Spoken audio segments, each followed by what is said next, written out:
ಸುತ್ತಲೂ ಅಗ್ನಿಮಯವಾದ ಕತ್ತಿ ಸುತ್ತುತ್ತಾ ಇದೆ. And there was a flaming sword just going around the Garden of Eden. ಹೊರಗಡೆ ಗೋಳಾಟ.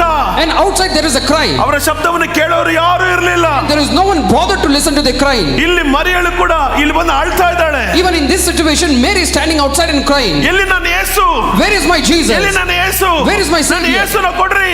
Just give me Jesus. ನನ್ನ ಯೇಸುನ ಕೊಡ್ರಿ. Just give me my Jesus. ಆ ಜೀವವೃಕ್ಷವನ್ನು ಕೊಡ್ರಿ. Just give me the tree ಆ of life. ಜೀವವೃಕ್ಷ ಹಣ್ಣನ್ನು ಕೊಡ್ರಿ. Just give me the fruit from the tree of life. ಅಲ್ಲಿ answer ಇಲ್ಲ. There they did not have the answer.